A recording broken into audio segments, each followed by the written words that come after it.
welcome to another episode of Reinventing Your Home. My name is Ross, and in this week's video we're making sash windows.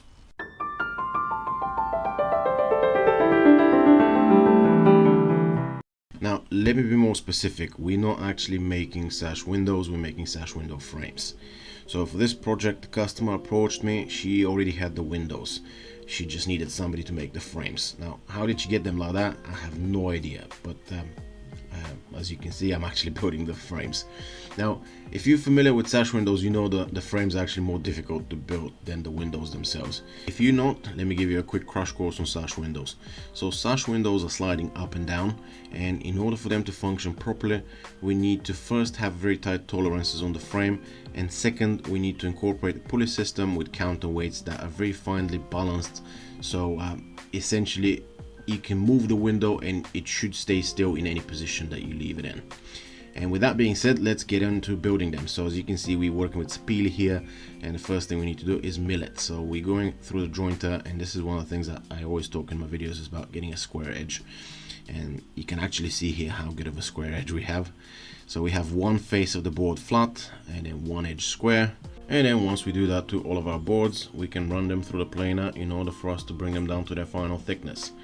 We're using the flat face as a reference, the one that we did on the jointer earlier, and then as we're running them through the thicknesser here, you can see how it's slowly starting to take off the high spots. Actually, in a second you'll be able to see when I switch the camera to the other side. Here it's a better angle, you can actually see how all of those high spots are being taken out, which eventually is going to leave us with two perfectly parallel sides.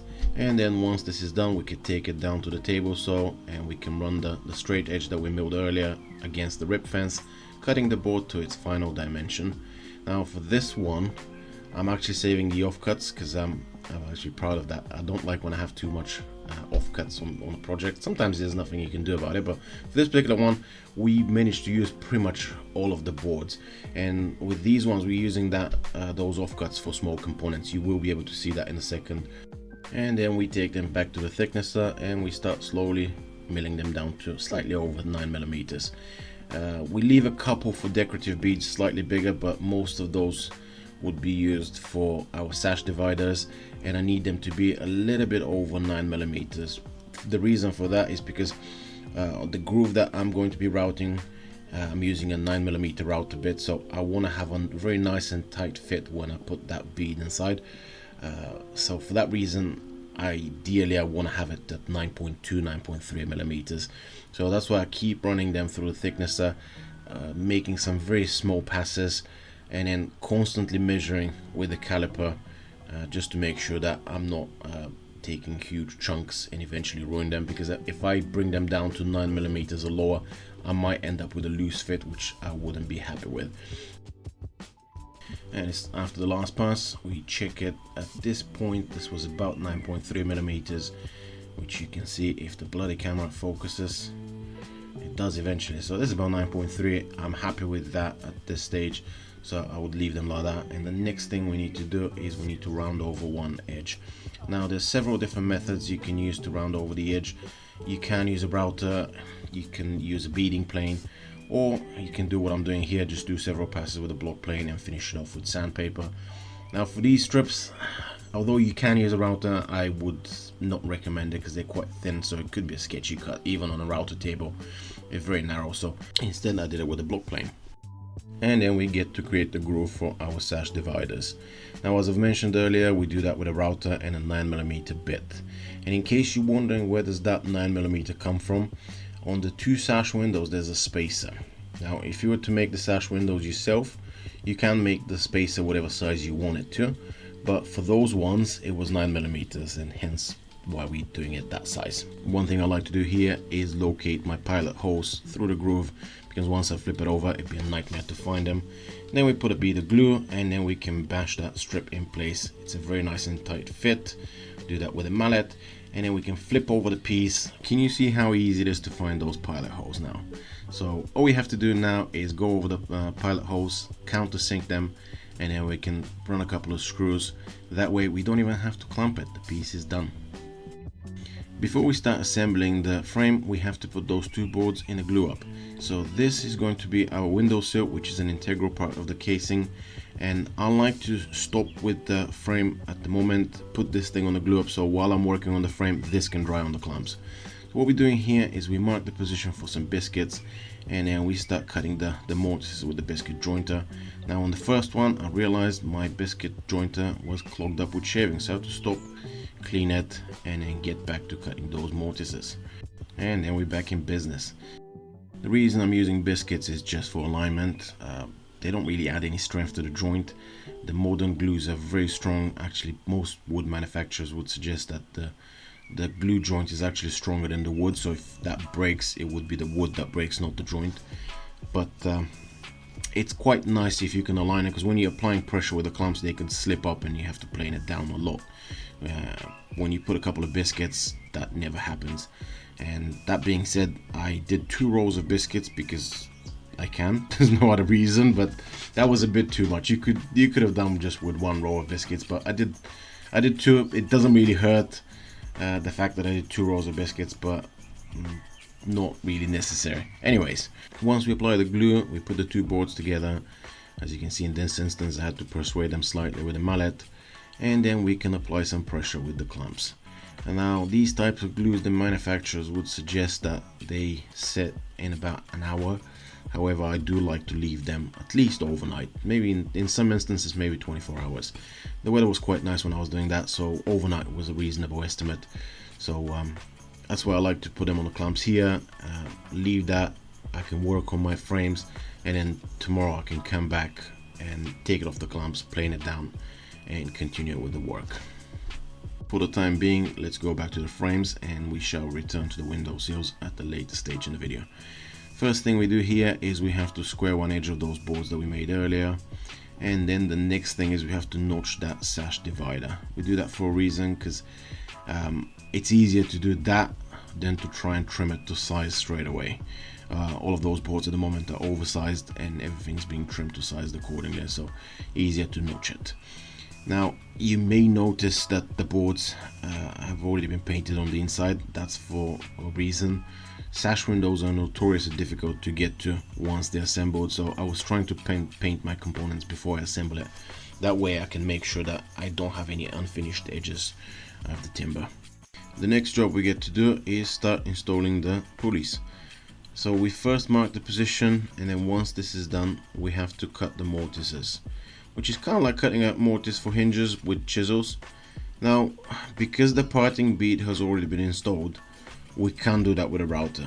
You could potentially do that before you install the parting bead. However, I personally don't like the idea, because I like to leave my pieces oversized. That way I can just trim them to size and get all of my reference points exactly the same. So for that reason, I did it with a chisel.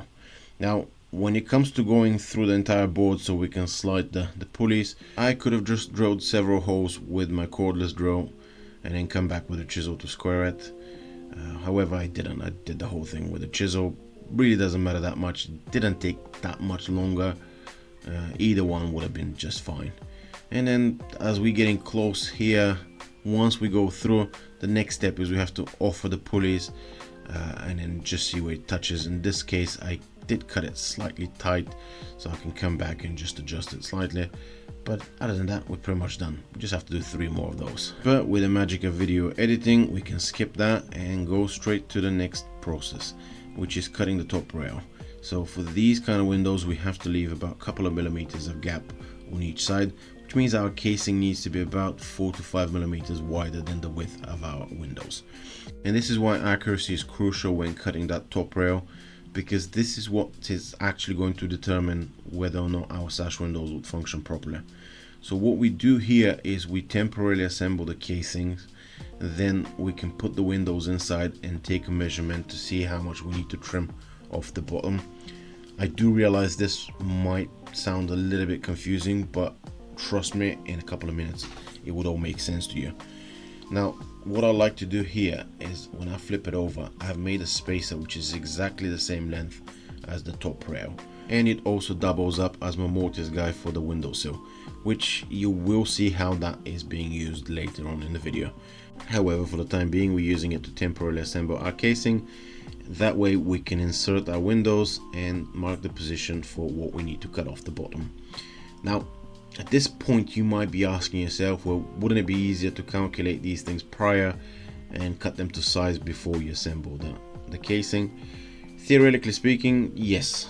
However, what my years of experience have taught me is that whenever you're building something by hand, there's always a margin of error, and often it's a conversion mistake that you can make. Sometimes you could just take the wrong measurement, sometimes it's just you do something dumb. So there's a lot of things that could go wrong if you try to calculate the length of your parts prior, and for that reason I prefer to leave them longer and then offer the pieces and work on that from that point of reference. As you can see here, I've already marked the position. I'm adding another 10 millimeters, which is going to go in a mortise, but at that point I know that this is going to work perfectly because it's based on the windows, not on my calculations, which could sometimes be wrong. Then again, we do the same thing. We notch it so we can get it in the mortise. And then on these sides, we're putting several pocket holes. Those are only there to eliminate the need for clamping pressure, which you will see later on in the video, and I'll have a better explanation. At the moment, we just have to get the boards prepared. And then before we start assembling the casing, we can go and take the window sill off the clamps, run it through the thicknesser a couple of times. Now, thanks to the biscuits, there's not a lot that we need to plane. However, I do like to do a couple of passes just so I can make sure the board's nice and flat. The next step here is to square both edges and cut it to size.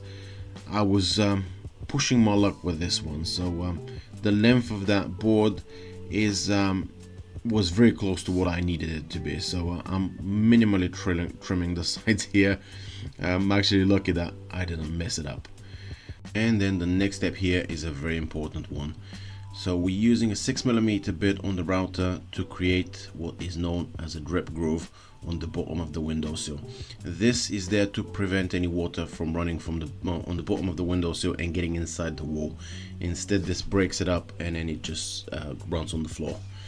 The next thing is we do a heavy round over on the front edge of the windowsill, and then we get back to using the jig we saw earlier, this time to cut the mortises in the windowsill.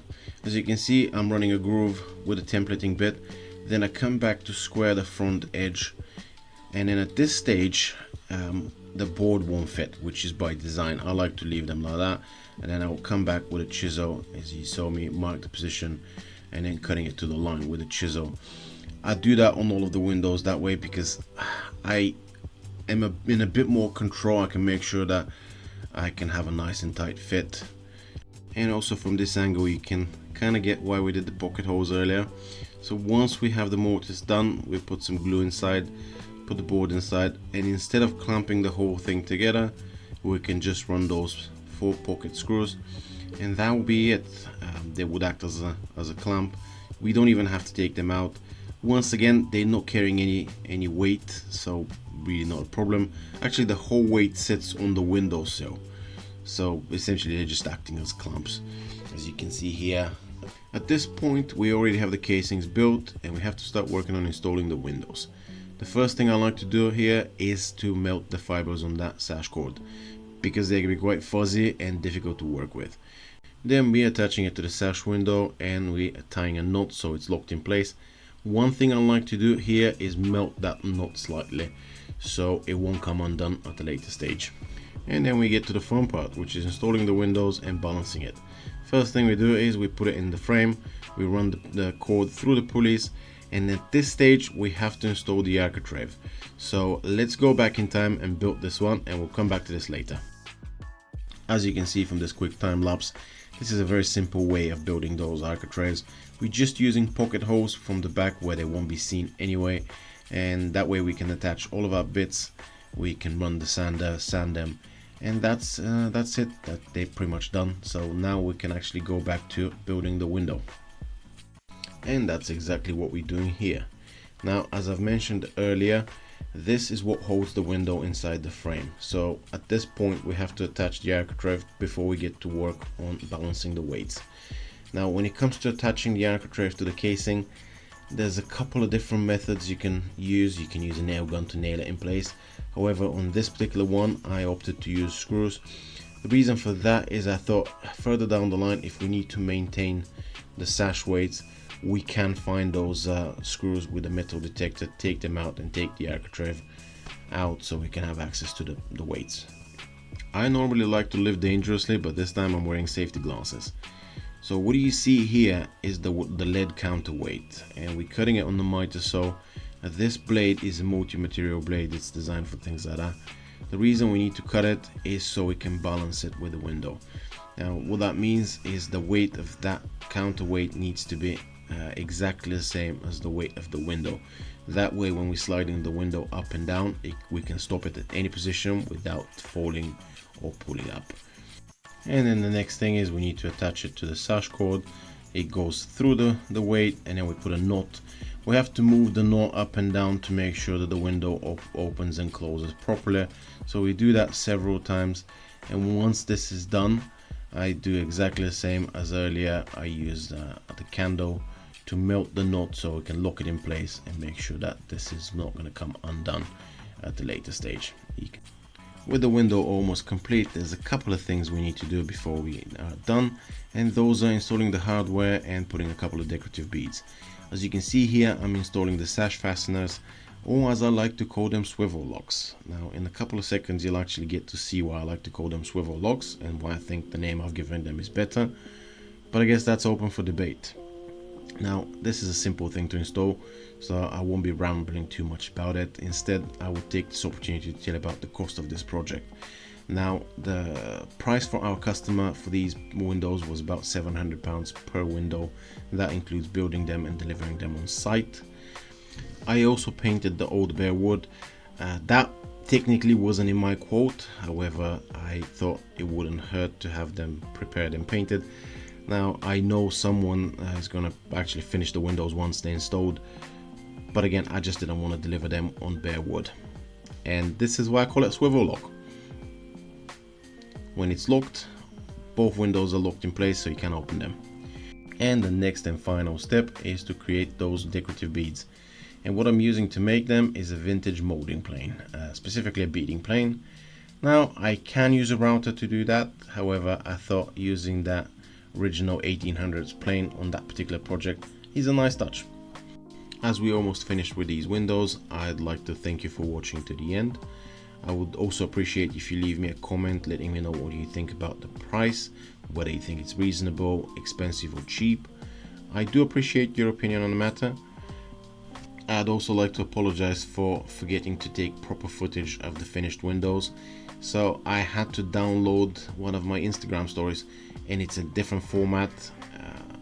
I am sorry for that, but this is what the window looks like finished. That was before I painted the outside of the architrave. Thank you once again for watching, and I will see you on the next one.